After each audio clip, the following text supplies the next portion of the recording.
Student, इस video में हम फैक्टराइजेशन का एग्जाम्पल नंबर 8 करने वाले हैं। एग्जाम्पल नंबर 8 में अगर आप देखेंगे तो वी हैव 4 टर्म्स, ठीक है, सॉरी 4 पार्ट्स। तो यहाँ पर हम 4 पार्ट्स को सॉल्व करेंगे। आपको समझना पड़ेगा कि कैसे सॉल्व होगा। बहुत सारे पार्ट्स आपको अपने आप आते भी होंगे। यहाँ पर अगर मैं देखूं तो मैं क्वेश्चन को कहां से स्टार्ट करता हूँ, फैक्टराइजेशन के नंबर ऑफ टर्म्स से या ब्रैकेट से। अगर ब्रैकेट होगा तो ब्रैकेट को देखूंगा, नहीं तो नंबर ऑफ टर्म्स को देखूंगा। दोनों को साथ में भी देख सकता हूँ। यहाँ पर अगर आप देखेंगे तो हमारे पास कितने टर्म्स है, 2 टर्म्स है। 2 टर्म्स में मैंने आपको पहले एग्जाम्पल में बताया था क्या कर सकते हैं, कॉमन ले सकते हैं। चेक करिए कॉमन आ रहा है, नहीं आ रहा है। फिर आप चेक करेंगे क्या ये दो परफेक्ट स्क्वायर तो नहीं है। यस, ये मुझे दोनों परफेक्ट स्क्वायर दिख रहे हैं। ये क्या हो गया, x का होल स्क्वायर हो गया -5 का स्क्वायर हो गया। जब भी दो परफेक्ट स्क्वायर होंगे कौन सी फॉर्म बन जाएगी, a square minus B square के, और इसको मैं क्या लिख लूंगा, a plus B a minus B.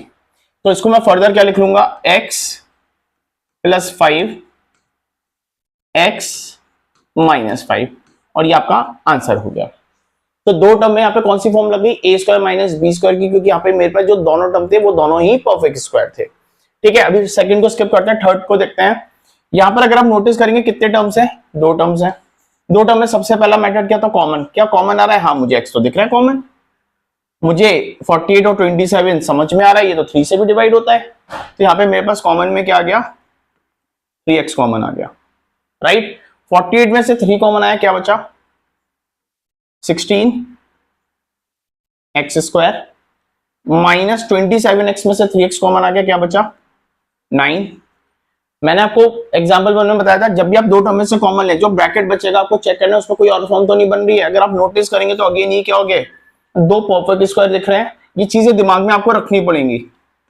ये किसका परफेक्ट स्क्वायर है, 4x का परफेक्ट स्क्वायर है, और ये 3 का परफेक्ट स्क्वायर है, राइट। 3x कॉमन लिया,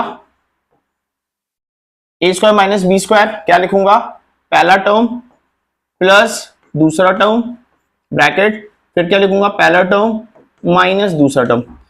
तो मेरा आंसर क्या आ गया, 3x bracket 4x plus 3 plus 4x minus 3। This is my answer. ठीक है, तो हमने देखा कि कैसे एक ही क्वेश्चन में 2 फॉर्म लग गई। पहले कॉमन आ गया और उसके बाद a square minus B square की फॉर्म लग गई, जिसको हमने बहुत इजीली सॉल्व कर लिया। ठीक है, अब आते हैं सेकंड पार्ट में। सेकंड पार्ट में प्रॉब्लम क्या है, पहले यहां पे मुझे ब्रैकेट दिख रहा है और नंबर ऑफ टर्म्स कितने दिख रहे हैं, 2 दिख रहे हैं। ठीक है, चेक करूंगा कॉमन आ रहा है क्या, नहीं कॉमन नहीं आ रहा है। यहाँ पे 9 है, यहाँ पे 1 है, यहाँ पर x माइनस वाई, यहाँ पे x प्लस 2y है, कुछ भी कॉमन नहीं आ रहा है। अब क्या करें, तो मैंने चेक करा क्या ये परफेक्ट स्क्वायर है, हाँ ये परफेक्ट स्क्वायर है, ये भी परफेक्ट स्क्वायर। ये किसका परफेक्ट स्क्वायर है, आपको लगेगा x माइनस वाई का, नहीं मुझे 9 को भी कन्वर्ट करना है। तो ये 3 ब्रैकेट x माइनस वाई का परफेक्ट स्क्वायर है minus x plus 2y whole square. यहां पे मैं ब्रैकेट के अंदर ले जाता हूं, या चलो बाद में ले जाएंगे। क्या फॉर्म हो गई, a square minus B square, क्या होगा a square minus B square को क्या लिखूंगा, a प्लस बी। ये मेरा पूरा फर्स्ट टर्म है, a है, तो मैं क्या लिखूंगा। यहां पर बहुत सारे बच्चे कंफ्यूज होते हैं, उन्हें लिखना नहीं आता, कैलकुलेशन मिस्टेक कर जाते हैं। ध्यान से देखिएगा, मेरा पहला टर्म है 3 bracket x minus Y plus दूसरा टर्म है मेरा x प्लस 2y। ये क्या बन गया मेरा, ये हो गया a प्लस बी। ये क्या हो गया, a प्लस बी। आराम से करिए, कोई जल्दबाजी नहीं है। नहीं समझ में आ रहा, वीडियो को फिर से पीछे ले जाके फिर से देखिए। ये मेरा फर्स्ट टर्म है, ये मेरा सेकंड टर्म है, a square minus B square, a plus B bracket a minus B. मैंने इसको इस फॉर्म में लिख लिया है। अब मुझे क्या करना है, सिर्फ ब्रैकेट के अंदर जो ब्रैकेट है उसको सिंप्लीफाई करना है। यहां पर प्लस साइन है, कोई टेंशन नहीं है। यहां पर माइनस साइन है, हमेशा याद रखना पड़ेगा। अगर माइनस साइन के बाद ब्रैकेट है, इसको हैबिट में ले आइए, चैप्टर में सबसे ज्यादा यूज होता है। अगर ब्रैकेट से पहले माइनस साइन है तो ब्रैकेट वाले टर्म के साइन चेंज होंगे। क्या हो गया, ये 3x minus 3y plus x plus 2y। यहां पर क्या होगा, 3x minus 3y minus x minus 2y। ठीक है, अच्छे से देख लीजिए, समझ लीजिए। अगर कोई और प्रॉब्लम है तो आप मेरे से क्लासरूम में पूछ सकते हैं। यहां पर अगर आप देखेंगे तो ये लाइक टर्म्स हो गए, 3x plus x 4x minus 3y plus 2y minus y। यहां पर क्या आ गया 3x minus x 2x minus 3y minus 2y minus 5y। तो ये मेरा आंसर हो गया 4x minus Y multiply by 2x minus 5y।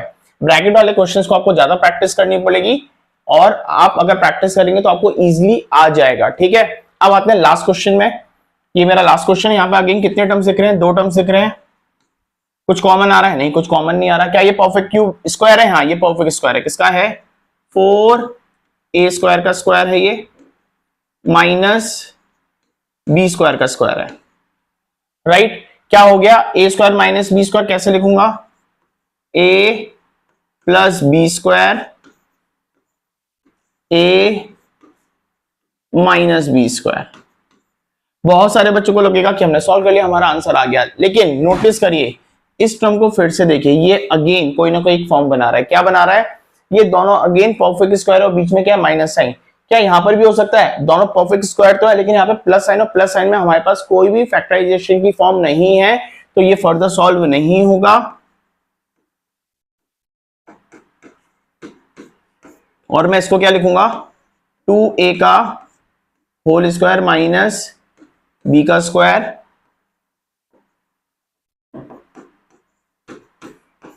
अब ये फर्दर क्या हो जाएगा? 2a plus B 2a minus B. अब ये आगे फर्दर फैक्टराइज नहीं होगा क्योंकि फैक्टराइजेशन की कोई भी फॉर्म नहीं लग रही है। This is your final answer.